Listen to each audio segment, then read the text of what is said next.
All right, thank you for joining us. Hello, and thank you for your participation in today's workshop, Preventing Falls and Fractures, Tips to Maintain Physical Function. Before I introduce our speakers, I'd like to review some general rules for the workshop. Please stay muted for the duration of the workshop. You will know that you are muted if you see a red slash through your microphone icon at the bottom of the screen. All workshops will be recorded and uploaded to our website at a later date for others to view. If you do not wish to have your video appear in the recording, please disable your video. To ensure that you have a good view of the speakers at all times, please select Speaker View. You can adjust this setting in the top right-hand corner of your screen. Please type any questions that you may have in the chat box. There will be time at the end of our workshop for speakers to answer questions. Our speakers for today's workshop are Dr. Jeanne Nichols and Gretchen Vurbeff. Dr. Nichols is Professor Emeritus from San Diego State University and currently the lead exercise scientist at the Exercise and Physical Activity Resource Center at UCSD, where she conducts research on musculoskeletal health and fall and fracture prevention. She also serves as the program director of the UCSD Bone Densitometry School and coordinates the UC Health Bone Support Group, both of which are within the Department of Family Medicine and Public Health. Gretchen Vurbeff is an exercise physiologist and certified fall prevention specialist. She has spent 20 years managing San Diego County's Feeling Fit Club, where she oversees 16 instructors teaching at 30 sites and 60 classes a week throughout the county. She teaches the Feeling Fit program at the Oceanside site. Gretchen works with organizations and institutions in developing programs dedicated to fostering independence and quality of life for older adults. Please join me in welcoming Dr. Jeanne Nichols and Gretchen. Thank you, Nicole. We're really happy to be here. Gretchen and I in particular, happy to be able to work together to present this workshop during Falls Prevention Week. Let me first just acknowledge the groups and some individuals who put all this together. First, Carolyn Proskow, who is with the San Diego County Aging and Independence Services, which is within Health and Human Services. And also Paige Colburn-Hargis, who is with Scripps Health. And also everyone on the San Diego Fall Prevention Task Force. It's a full week of workshops that will be really useful, I think, to many of us, to all of us. So thanks to all of those folks who have invited us here today. So what we're going to do, our sort of game plan, for Gretchen and myself, I'm going to start off by addressing some key practices that we should engage in routinely to reduce risk of falling, with a focus on things we can do in confined spaces. So this whole idea of being confined at home now for 6 months, if we can believe it, and it's probably going to continue to some level for months to come. So that's going to be our focus. And then we'll, my slides here. And then I'll turn it over to Gretchen at that point, and she'll actually do some demonstrating and teaching of some specific exercises. Okay, let's see. And my slide, oh, there we go. Okay.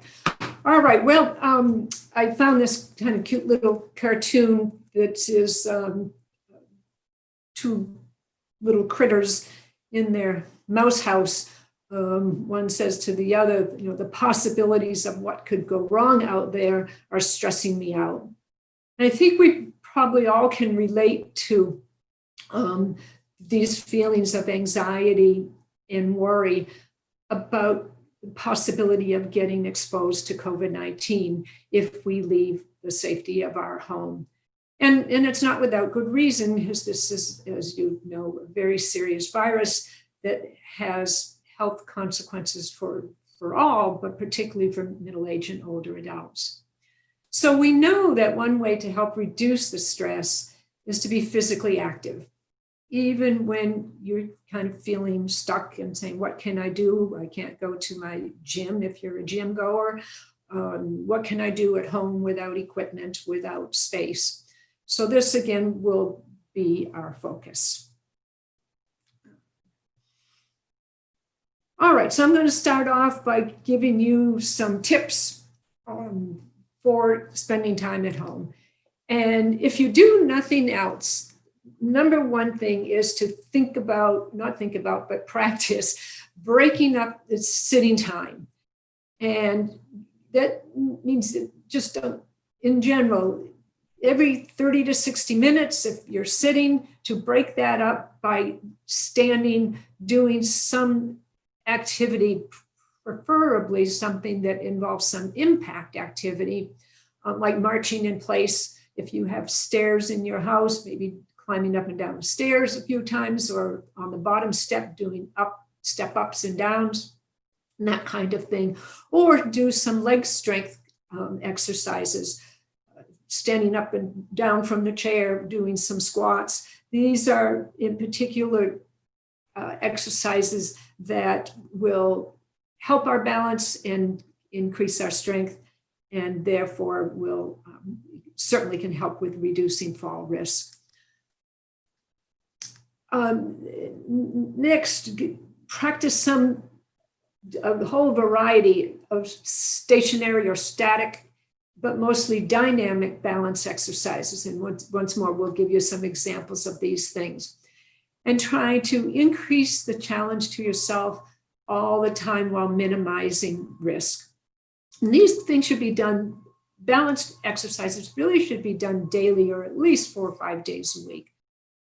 And then next, and this is really key, and it's going to be a big focus here in a few minutes, strive to try and optimize your postural stability by doing frequent daily, we call them posture check and correct routines. So let me just show you, I have a model of a spine here, and I'm going to kind of give you a little bit of a background on this, what I'm talking about in terms of checking your posture and what are the key things to look at. So if you can hold this up, here is a model of our spine, and hopefully you can see this well enough. So head up here, the front of this body person would be facing that direction. And we have this natural curve in our spine, this gentle S-shaped curve in our spine. And we want to try and maintain that neutral spine as much as possible. Anytime we get out of this position, especially when we do excessive forward bending or forward flexion, as it's called, you can look and see what starts to happen. If I can focus in on the actual vertebral bodies, our vertebrae in our spine, they get compressed. So if we sit long periods of time in a slouched position, and many of us who are working at a computer much of the day, we tend to slouch. And over time, this upper curve, this in the thoracic region of the spine, is going to get exaggerated, and it's going to be bending more and more. And that's due to these compressive forces just from gravity alone. So we want to do everything we can to try and minimize that. Or this can certainly lead to discomfort and back pain, and also to spinal fractures. Because as you can see, the more that you flex forward, the more that these discs are getting compressed together. And if you combine that with having a low bone mass, bone density, then it's not unusual to have compression fractures of the spine. So this is going to be a major focus that we want to address. All right. So one simple thing you can do this throughout the rest of this talk here is just from, if I assume you're seated right now, check your spine alignment, try and just sit up tall, straight. When I say straight, we're really talking about neutral spine. And then practice this doing many activities of daily living. And just take your shoulders and lift them and roll back and down. So shoulder rolls back and down. And as you pull your shoulder blades or your shoulders down, squeeze the shoulder blades together and open up and stretch the chest. So that's a simple little exercise that you can do doing many different activities, even when you're standing in line at a grocery store, and certainly when you are driving or just sitting around at home. Okay, all right, let's move on here. All right, next tip. All right, I'm having a little trouble advancing my slide here. Okay, next. Do some strength exercises that are going to help give, especially lower body exercises that are going to help you with balance and help with doing activities that require some leg strength. And then also core muscles. I'm going to let Gretchen address this because she will be doing that, but essentially core musculature is in the abdominal area and it helps stabilize that spine, right? And then also I'd be remiss if I didn't talk about some stretching exercises and add these to your routine, especially in the chest, getting the chest opened up, the low back, the hip flexors, and the ankles. Loss of mobility in the ankles is an independent risk factor for falls. So just doing extra ankle stretching is also one little tip I have for while you're sitting at home. Then, and it's not just about exercise itself, but other behaviors that are associated with fall risk. So one is physical hazards in the home and the home environment. So this is a great opportunity to kind of declutter your home. Take stock of things that you don't need, especially things that may be getting in the way of you moving around your house safely. And it's time to kind of pack them up and send them off to your favorite charity group. All right, and then also modify risky behaviors. So this little picture cartoon is, we probably look at it and say, well, yeah, who would ever stand on a chair at the top of a stairway trying to change a light bulb in that precarious position? So most of us probably say, well, that's one we'll avoid. But there are many behaviors that we might not think of as risky that especially as we get older and if we have vision problems or hearing problems that may also contribute to fall risk. It might be that some of these behaviors, it's just time to change them, either modify them or eliminate them. Right? And lastly here, I just put this in because now it's 6 months. A lot of participants in our programs have been telling us they have not had a medical visit with their physician because they don't want to go to the doctor, they don't want to go to a clinic and and perhaps get exposed to the virus. So you might consider a telehealth conference, either with physician or if you have been working with a physical therapist, or if you have questions about your medications, or maybe feeling some symptoms that could possibly be related to medications. An appointment with a telehealth appointment with a PT or a pharmacist, they're available, and it can be actually quite beneficial and surprisingly enjoyable, actually. And I'm speaking from experience of a telehealth visit that was actually lengthy, not hurried, and turned out to be a valuable experience.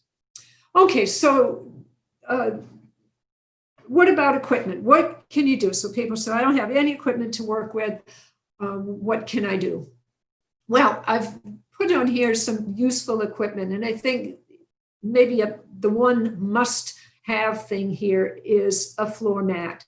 Even if you have a cushy carpeted floor, the pads underneath carpets are not made of the same material that a good exercise floor mat is in terms of reducing impact. And that also can be a safety thing, that if you do fall on an exercise mat, you have a little margin of safety there. So buying a floor mat and a yoga mat, a very thin yoga mat, is not sufficient. If you piled about 3 yoga mats together, maybe so, but consider that. And then nice to have some steps or a solid box. And when I say solid, I mean very solid. Not something that's going to collapse on you or slide away and then result in an injury. And you can purchase these things. Of course, you can buy boxes that come in such that the angle you turn them on or the side you turn them on will offer 3 different heights. Those are used in gyms, and they can be useful at home. They're not inexpensive, though. I've learned looking on Amazon for those.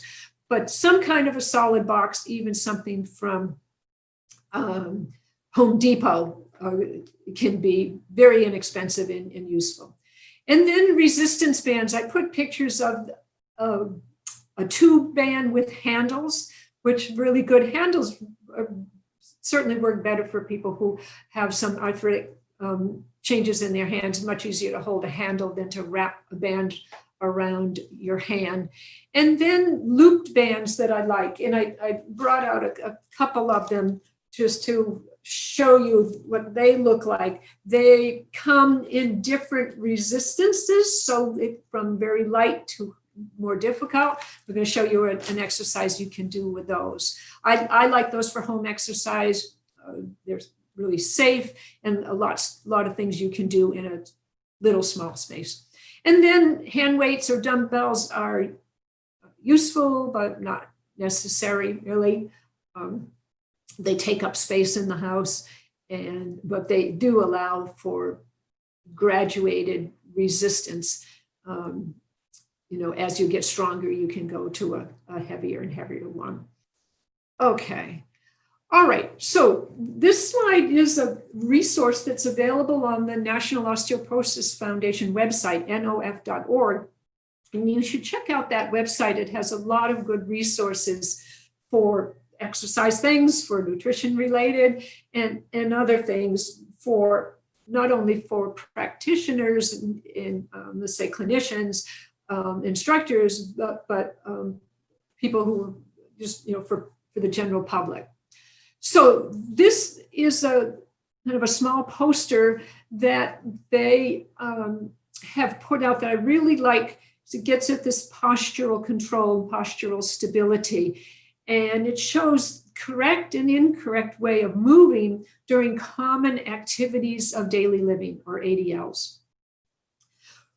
We'll go into a little more detail on this, but I just want to focus, if you will, you're up here to the top left-hand images, where we have a gentleman in good spinal posture, nice neutral straight spine, bending to pick up an object on the floor.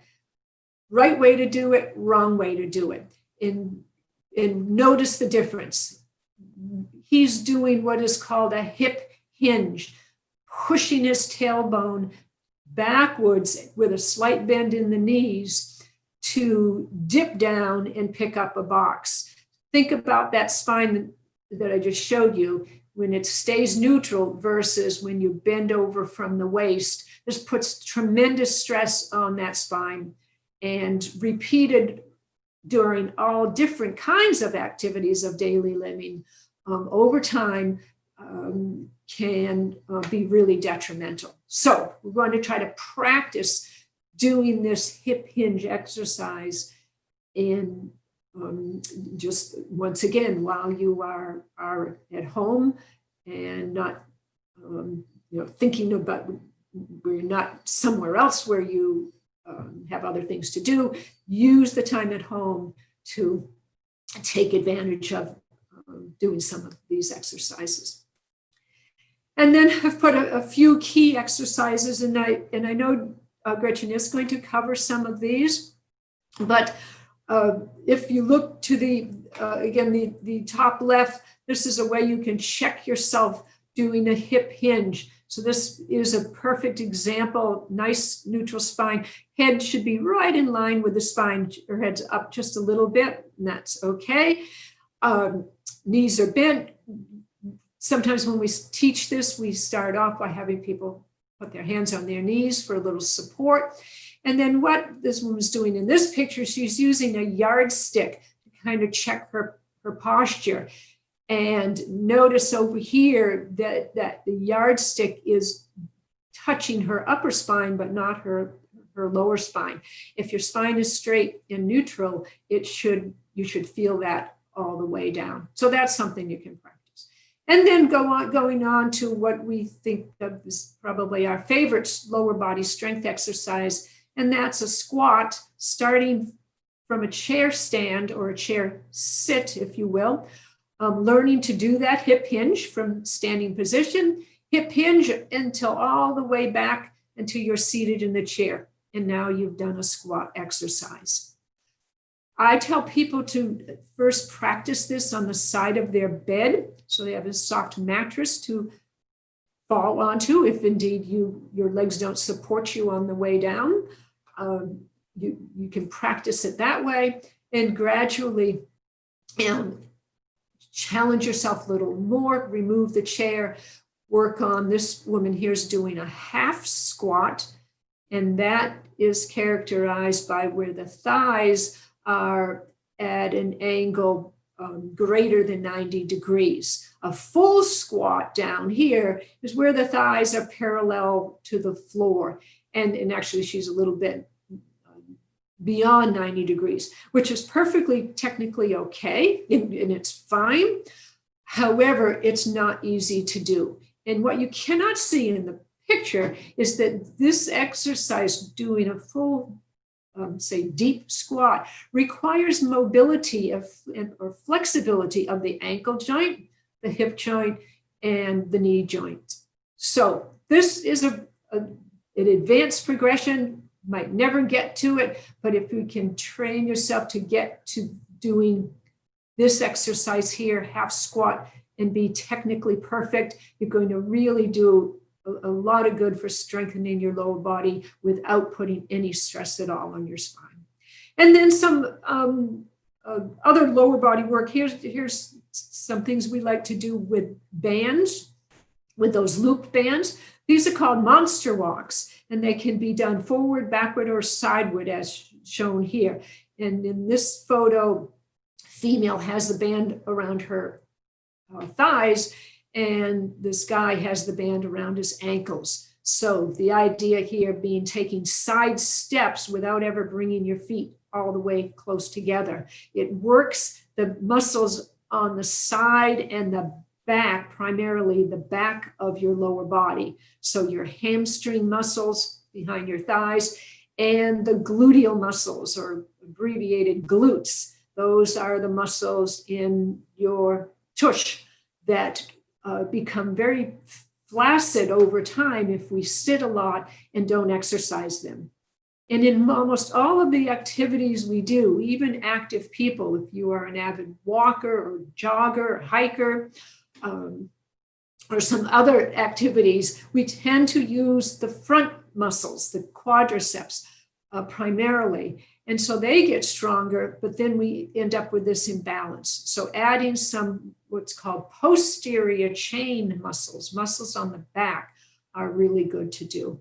And then lastly, working the upper back, doing some shoulder, or excuse me, some shoulder blade scapular squeezes, either with a looped band, starting from this position, 2, opening up the chest and squeezing the shoulder blades behind, and then seated with a non-looped band, a seated row exercise. And then a good way to stretch the chest is to stand in a doorway, either in this goalpost position, which is a little difficult to do if you've had shoulder injury. So even have the arms outstretched works perfectly fine. And it helps to get that shoulder stretch or chest stretch that we tend to get very tight over time, especially if we do a lot of sitting. All right, so then I just want to mention, I'm going to just mention this very quickly. I'm going to pull these up. This is a list of exercises to avoid if you have osteoporosis and or vertebral fractures. We want to try to keep that spine neutral, avoid heavily resisted, when I say resisted, with weights or body weight, repeated or sustained trunk bending forward. Avoid that position. And this cartoon image shows a great example of it, certainly exaggerated. Keep the spine neutral. We also want to avoid excessive trunk rotation, especially when doing something like putting groceries into the trunk of a car or taking a bag of groceries out of the trunk of the car. We reach in, we lift a weighted bag, lift it up, twist, come out. That motion has been known to cause pain, back pain, and also vertebral fractures. And then in discussion with your clinician, deciding whether moderate to high impact exercise should be eliminated from your routine. And certainly if you have osteoporosis, usually the guideline is don't do high impact exercise. But that's not to say you can't do some low impact and maybe even moderate. Avoiding overhead resistance exercise like shoulder press, that is, according to most physical therapists, not good for the spine if someone has moderate or severe osteoporosis. And certainly, once again, if you have vertebral fractures. Because if you think about that, if you are pressing weights over your shoulders, holding the weight in your hand and pushing them up over your shoulders, you are adding a lot of compressive forces to your spine. And so that's a good one to eliminate. And then sideward motion, excessive sideward motion, probably eliminate that if you have osteoporosis. And once more, it really depends on the degree of osteoporosis as to whether these things are absolute contraindications or whether they may be relative and may be modified. Okay, so then I will just leave you with, pull together here, make good use of the time that you are home to improve postural stability and protect that spine. Do these daily posture checks and then do a correction. And as soon as Gretchen gets on here, she is going to elaborate on that. Practice both static and dynamic balance exercises, preferably daily, 4 to 5 days a week at least. Gradually increasing the challenge only when it's safe to do so. And then work on improving your strength, not in exercises like a squat and other technically difficult strength exercises. Don't worry about trying to get super strong, adding a lot of weight that you don't have. If you're not on a machine that keeps you, say, in a really safe position. So work on technique. You don't need a lot of weight. You do it correctly, you're going to get much more benefit than doing it incorrectly and putting a lot of weight on that can then just cause an injury. And lastly, I recommend taking some time to fall-proof your home and your behaviors. And in red there is a YouTube video that we at ePark, along with Gretchen and her team from the Feeling Fit Club at Aging and Independent Services, created this video that focuses largely on postural stability. So it is on YouTube. That is the link. We will get this sent out to you if you don't have time to write it down right now. All right, so I'm going to exit and stop my screen share there. And I will turn this over to Gretchen. All yours, Gretchen.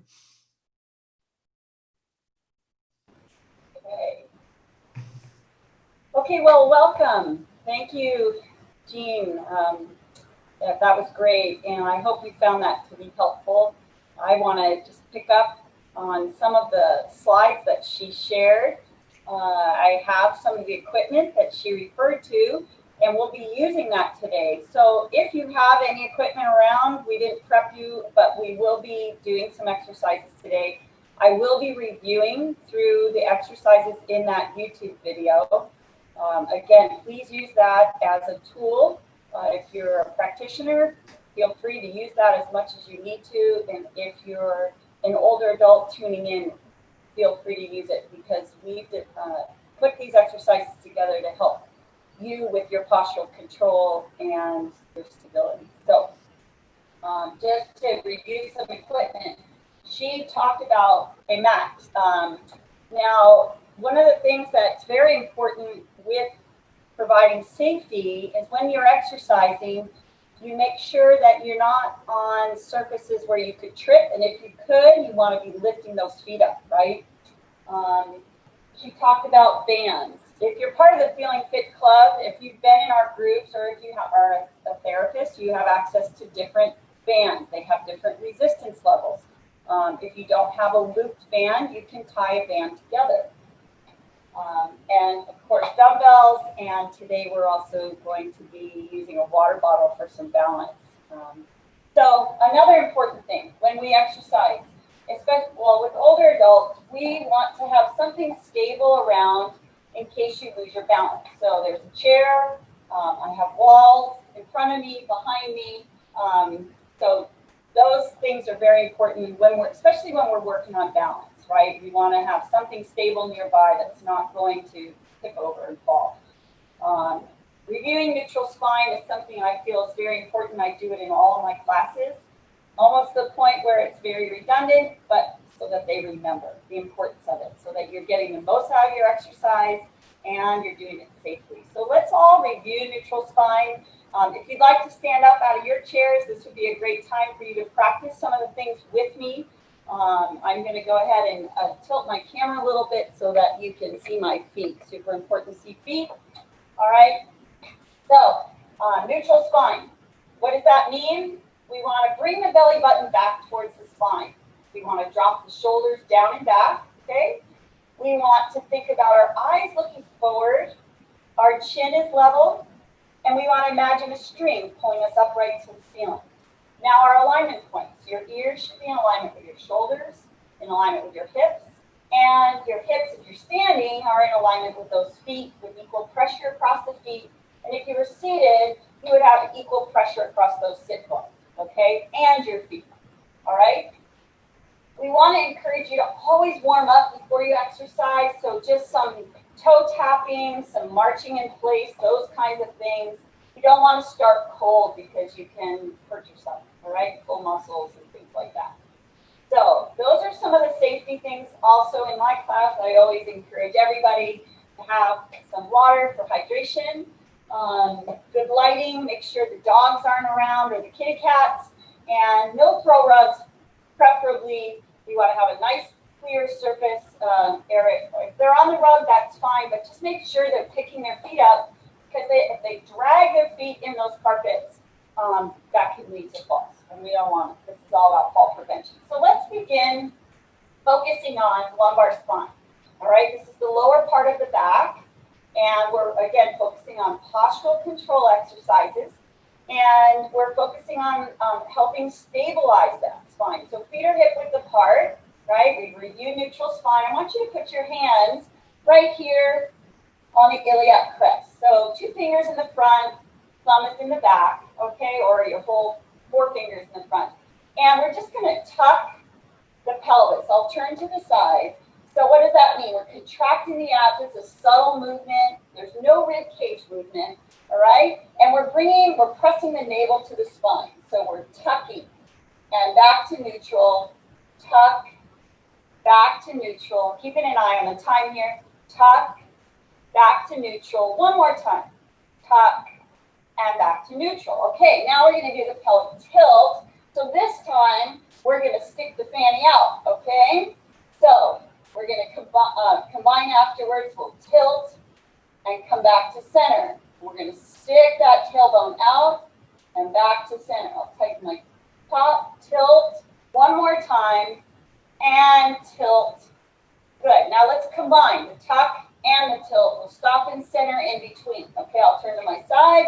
So we're going to go tuck, center, tilt, center, tuck, center, tilt, center, tuck, center, tilt, and one more time, tuck and tilt. Okay, so we're focusing on this lumbar region. Now we're going to add the hip hike. So again, you can put those hands right here on the iliac crest, and you're going to lift the hip towards the rib cage. Okay, I don't care if you start on the right or left, but you're going to lift and lower. Let's just do one at a time, one side at a time, and lower. And lift, one more time, and lift. Okay, so you feel the hip coming towards the rib cage. Let's do the other side. So lift and lower. Good. Lift and lower. Two more times. Lift and lower. Good. One more time. Lift and lower. Now let's combine those movements. So we're going to tuck, then tilt, hike, and hike. Okay? Here we go. So tuck, center, tilt, center, hike, and hike. Okay?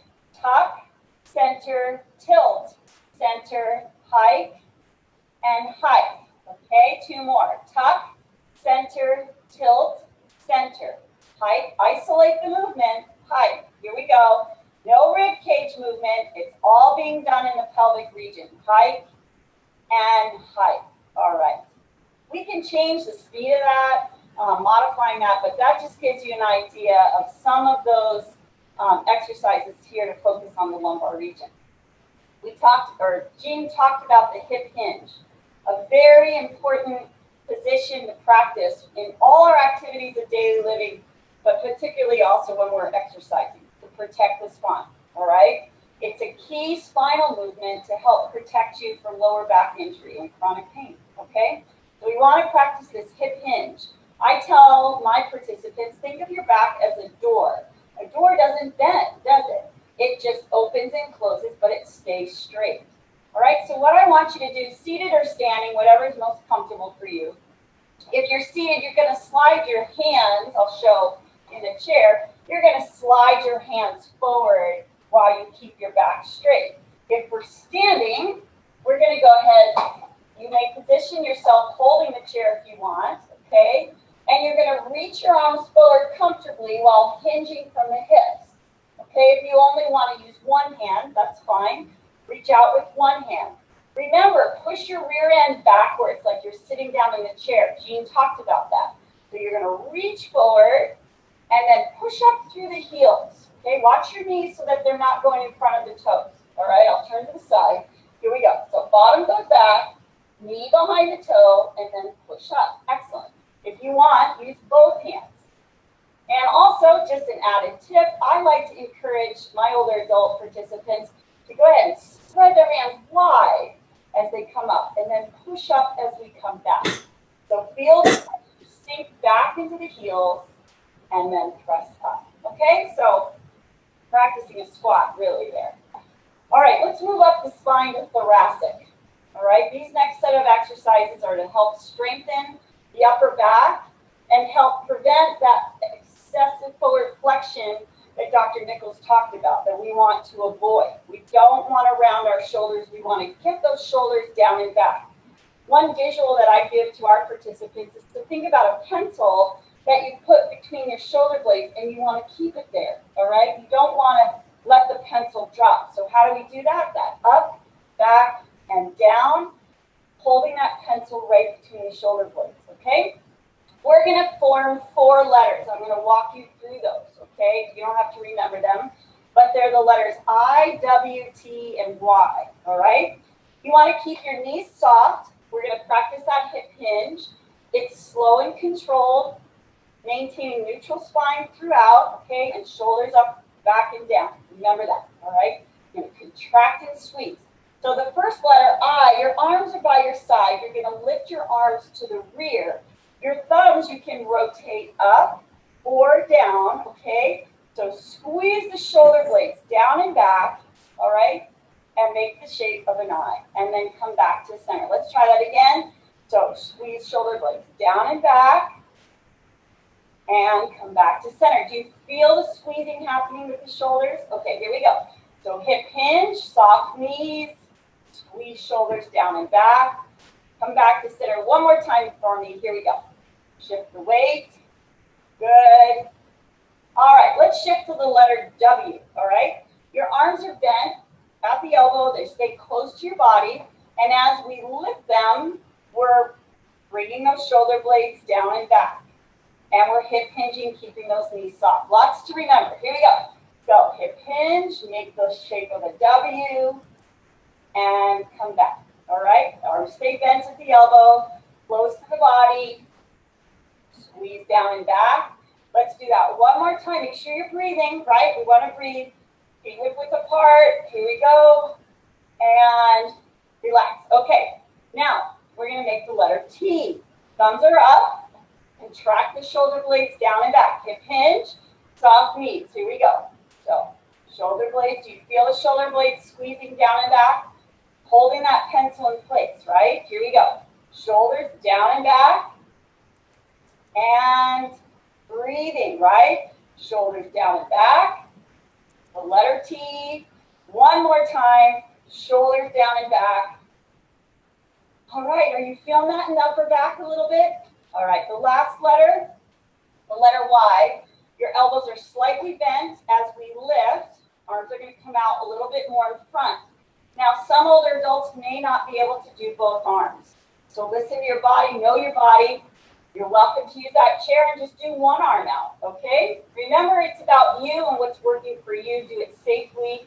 And if you're ever in pain, you need to stop, all right? So hip hinge, hold the chair if you want, and the arm coming out to the side. We're making the shape of a Y. Elbows are slightly bent. Okay? Shoulders down and back. Knee over toe or behind toe. Good. And last time, here we go. Engage the core. And come up. Okay. All right. I'm going to use a band for this next one, but if you don't have one, that's okay. This is scapular protraction. Okay, so the muscles surrounding the scapula, they provide stability, and they play an important role in our functional performance of activities of daily living. So what we're going to do right here is hold the elbows at 90 degrees, okay, and our palms are up for this one. Again, you don't have a band, that's all right, you can still do it. All right, seated or standing, what we're going to do is we're going to shift those palms, we're going to press the hands forward, and the shoulders open, and then come back, right? So press forward. It's like you're serving tea to the Queen of England. Here we go. We're holding that tray out. That's right. Palms are up. We're breathing. Soft knees. Good posture. Hold it out. We're moving the hands forward as if we're serving something. All right? Good. And we're breathing. Now, we can increase this challenge by taking a step and then coming back, all right? Adding some of that leg strength, the balance, press, opening the shoulder blades. You feel it opening. Opposite of what we were just doing. And come back. If you can't do this, the longer step, you can modify the size of that step. You can also just do a toe tap. All right, so moving up, now we're at the cervical spine. These are our final exercises for our postural control, which help us focus on correcting forward head movement, all right? First one is chin retraction. It's like the turtle exercise. The turtle is going back into the shell. So take 2 fingers, place them gently right here on your chin. All right, and I'll turn to the side. And you're just going to apply a little bit of pressure, pushing the chin back. And as you push the chin back, you're lifting the spine up. Okay, imagine a turtle pulling its head back into his shell. All right, so it's a gentle hold for about 1 to 2 seconds. Okay, so fingers on the chin. And we're going to go ahead and just gently push and lift and release. This is chin retraction. So gentle push, lift, and release. One more time. Push, lift, and release. Again, you can refer to the YouTube video if you forget these. It will walk you through each one of these exercises we've just done. The last exercise for postural control is the chin tuck. So here you're putting your thumb gently under the chin, okay? And as you apply a little bit of pressure in the upward direction, you're lifting and slowly tucking, and then release. So slowly tuck, lift the spine, and release one more time. Slowly tuck, lift, and release. Okay, shake it out. All right. So now I want to get into a few balance exercises. I'm looking at time. We have 5 minutes left before questions. So not a lot of time, but I also want to say, if you're looking for more exercise programs out there, there are a ton. We can give you resources. You can always send us a message, and we'll get you a list of resources that are out there if you're not tuned into an available class that's given online, okay? So improving balance helps increase our coordination, our strength, and allows you to move more freely and independently, right? So we want to help provide some balance exercises to our older adult groups, okay? And one of the simple things that they can do is right here in a chair or standing next to it is to simply set a water bottle. If you don't have one, just imagine it today.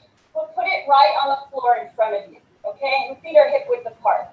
Use the chair always if you need it, but increase challenge by not using the hands. But we'll start here.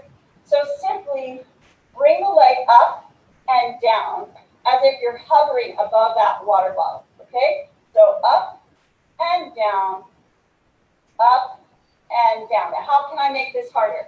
I can put my hands across my chest. If I'm not stable, I can leave one hand on the chair. I can also hover above and then hover above the floor. So hover above, hover above the floor. Okay, do you feel the leg strength that's needed, right? Above and down. Okay, we want to do both sides of the body, so let's lift and lower. And lift right above the cap and lower. So I can touch the ground if I need that somatosensory information for balance, or I can hover and not touch the ground. Okay, both feet flat. Now this time, I'd like you to come up and clear and come across and come back. Now, some of you might not want to cross midline points yet because of hip or knee issues. In that case, I just want you to come right up to midline and come down where the water bottle is, but maybe behind it. But if you can, come up and tap across and come back. Now, how can we increase challenge? Put our hands by our side and try that. Again, we have something stable in case we lose our balance. Our hands could be across our chest. Good. Our hands could be above our head, up and across and down. Let's do the other leg. Okay, same thing, up and across and down. And picking that leg up, picking it up over clutter. We're picking our leg to get up the stairs. We're picking our leg up to get over a curve. All things that can cause falls if we're not thinking about it, okay? So we're working on balance. We're working on strength and stability as we bring the feet back down. Okay? All right. How are we doing? Pretty basic, right? All right, I'm going to put my water bottle to the side. Now, one of the things that people look at if they're working on fall prevention with somebody is to look at how long they can stand on one leg. So that's a simple exercise. Again, you want to have safety. So I have a wall behind me. I have a chair next to me. my knee lift. So I can bring a knee up, and I'll stand to the side, and see if you can let go of the chair. Whoa, I'm losing my balance. There's my stability, okay? Then I can add an ankle roll, right? Dr. Nichols talked about the importance of ankle mobility and stability. Maybe roll it the other way. Maybe my hands can be across my chest as I'm doing this, rolling the ankle in both directions. Working on leg strength, very important for maintaining independence. Let's do the other leg.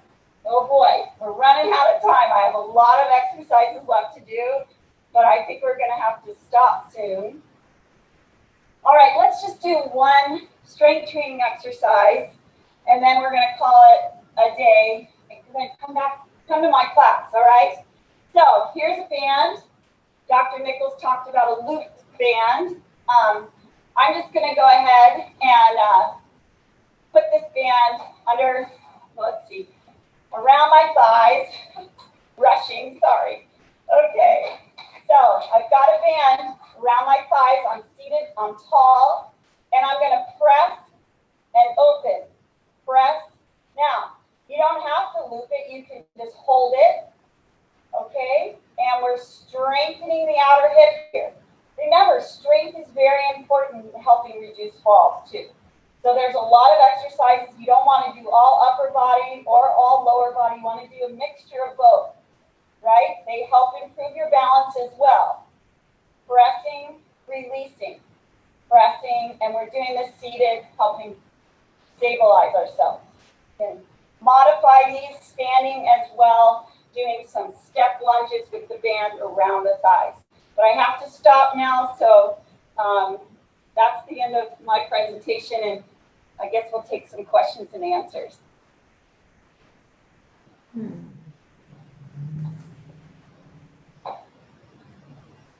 Can't hear anybody.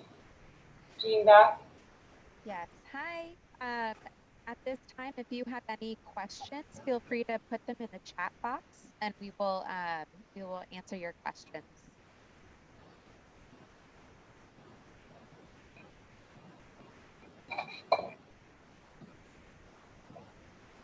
Quiet group.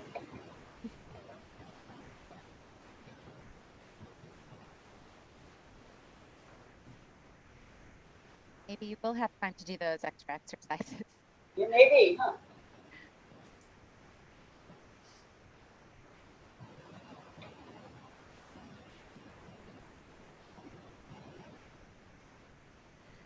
You can also try, oh, I have one question. Are there any plans to provide, I'm assuming, feeling fit? I can't see the whole, it says feeling, I think it must be feeling fit. There we go, on Zoom. Yes, so feeling fit, I don't know, how many instructors do we have now teaching on Zoom? We currently have 8 instructors teaching on Zoom. Okay, so that answers one of the questions. Yes, we do have virtual classes being offered, and they are at different times and days during the week. Can you see the video of exercises? So again, that YouTube link that Dr. Nichols referred to, we can put that in the chat. Are they going to be able to access her presentation? That is a great question. I am not sure, but I can put the link to the YouTube video in the chat box right now. Okay. A couple of other things that are in the works. Our group at UCSD are working on a series of 4 sessions to be exercise sessions. Actually, one's going to be a nutrition session to be delivered via Zoom. We're working with American Bone Health, so there's a large emphasis on bone specific exercise. But the reality is, when we talk a lot about bone for older adults, we're really talking about fall prevention. because there's not a whole lot that you could do to really build bone once we get into our 60s, 70s, and beyond. But there's a lot we can do to prevent falls and therefore prevent fractures. So that's in the works. I can just tell you my email address right now. And you can email me at my UC Health email address. It's J, the number 6, NICHOLS at health.ucsd.edu. And you can email with, when is that all going to come about? So it's in the works. Also, we can send you, if you're interested in being sent, a resource list that contains dozens of YouTube videos that several of us, Gretchen and myself included, reviewed and vetted that they're appropriate and safe and effective. So we can send out that resource list if you request it via email. And I'm not sure if that resource list is on the AIS website or not. That would be great if that was on there. But we'll get that to you. So that's another thing that's available.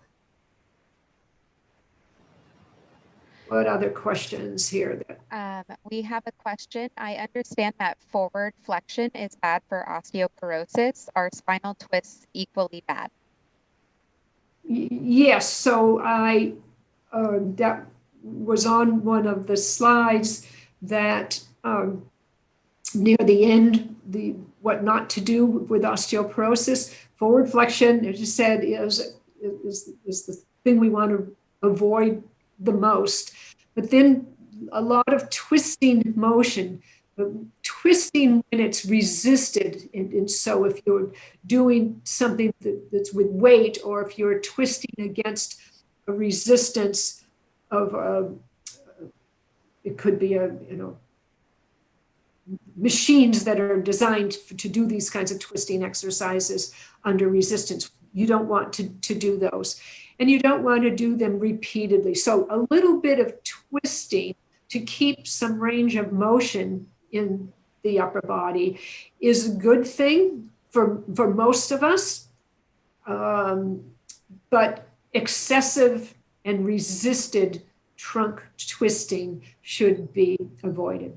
And once more, to say that would be a motion that I would say is a relative contraindication. It may be for some people that just shouldn't do it. But for others, it might be something that you can modify and do somewhat. When in doubt, that's where a physical therapist that you might be able to see through your healthcare, through Medicare insurance, if you are Medicare in the age group for Medicare, you're entitled to having PTs do some evaluation and then recommendations. So I strongly urge you to do that. All right, well, what else, Nicole? Okay, we have time for one more question, and then we're going to wrap up. The next one is, what is a good way to practice balancing on a bike if we are getting back on our bikes again after a long hiatus of not riding? Back on a bicycle? What's a good way to practice that? So if you've had an accident on a bike, and I don't know if there's a little bit of fear, apprehension involved in getting back on, your body, your brain, and muscles will remember how to get you back on the bike. If you've been riding a bike for a long time, that will come back. But if you're timid about it, or if you're really fearful of another fall, then you need to be super careful. It might be a decision where you just say, well, maybe I shouldn't be doing that out on the road anymore. You can always put a bicycle on a stationary trainer, put your own bike on a trainer, can buy these things at any bike shop. They're not that expensive. And then you can ride the bicycle safely for the exercise, you know, in the house, in the driveway, in the garage. Certainly it doesn't have the appeal that riding out, you know, in the fresh air, and especially if you're, you know, out in some beautiful area. But anyway, so I'll leave it with that. Okay. Perfect. Thank you. I know we had some other questions in the chat box. Unfortunately, we won't be able to get to them today, but if you would like to have your questions answered, please feel free to email them to healthierliving.hhsa@sdcounty.ca.gov. And we'll answer your questions as soon as possible. Thank you again for your participation in today's workshop, and a special thanks to Dr. Nichols and Gretchen for an amazing presentation. If you haven't already, we encourage you to look over our calendar of events for Fall Prevention Awareness Week. Registration is still open for many of the workshops. For additional details about the calendar of events or to register for more workshops, please visit www.sandiegofallprevention.org. Thank you and stay safe. Okay. All right. Goodbye, everybody. Thank you.